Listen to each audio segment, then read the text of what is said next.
Hey, what's going on, Who That Nation? It is yours truly, TJ Jones, the host of the State of the Saints podcast. And today, we're going to be talking about defensive line. That's right. We're going to be talking about the New Orleans Saints defensive line versus the San Francisco 49ers defensive line. Man, this is going to be an incredible game this weekend. I have to say that. I mean, just looking at and researching these two defensive lines, you have the New Orleans Saints as a unit. They have piled up 40 sacks, and the San Francisco 49ers as a unit has piled up 45 sacks. I mean, these guys can really rush the quarterback. I mean, you look at the San Francisco 49ers, just to start off. I mean, you got Nick Bosa, the rookie out of Ohio State. You got Eric Armstead. You got DeForest Buckner. I mean, you got Dee Ford. I mean, you got all these good defensive linemen on this team that can cause a lot of problems. Now, for the last couple of weeks, the San Francisco 49ers have went through what I like to call the dual threat gauntlet. You know, they have been playing people like Kyler Murray and Russell Wilson and Lamar Jackson. I mean, they've been playing guys like that, you know, for the last 3 weeks.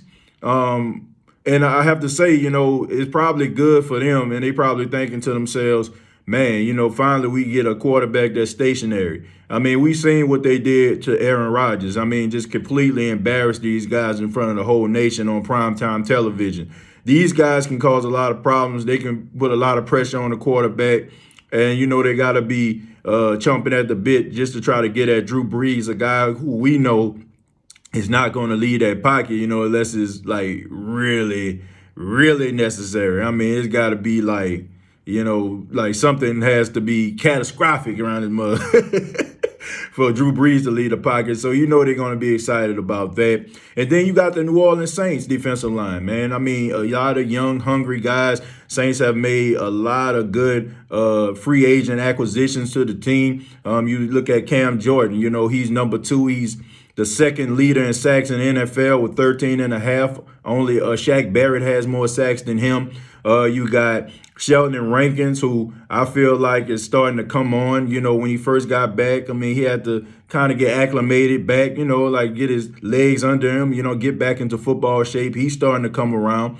You got Malcolm Brown, a guy who came in from the New England Patriots and has been doing an outstanding job stopping the run. Man, David Yamada, Marcus Davenport. I mean, these guys have been doing an outstanding job at just getting pressure on the quarterback. And to be honest with you, they're the reason why the Saints don't really have to blitz as much. And if you also bring in Demario Davis, a guy who the Saints send on a blitz from time to time, I mean, you really can cause a lot of problems to the quarterback. Jimmy Garoppolo, we know that he has a tendency of turning the ball over, you know, rather it be with interceptions or, you know, forced fumbles. And we know that the New Orleans Saints, I mean, they're going to try to be ripping at that football, trying to cause turnovers. So the question on everybody's mind now is who has the edge? You know, I'm going to be honest with you, and I'm not saying this as a homer.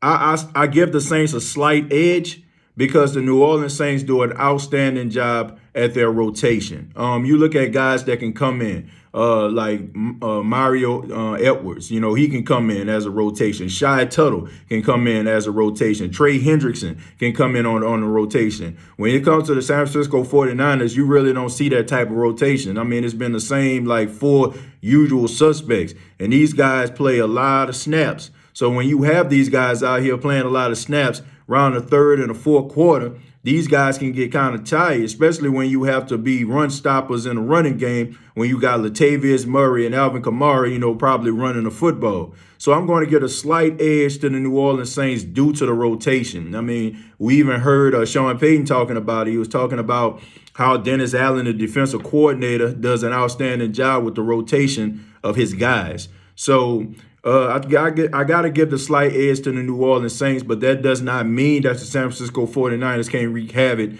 from the start of the game to the end. But this is going to be really good, and this is going to be a real true test for each team's offense because you know that each one of these lines are going to want to put their best foot forward and their best performance on tape. So, man, y'all strap in y'all seatbelts. Whether you're looking at this as a 49er fan or a New Orleans Saints fan, this is going to be one heck of a battle.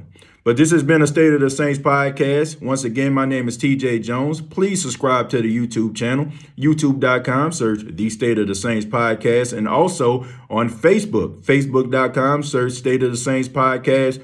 Thank you all for taking the time out to check your boy out. Really do appreciate it. And like always, all I got to say is, who dat?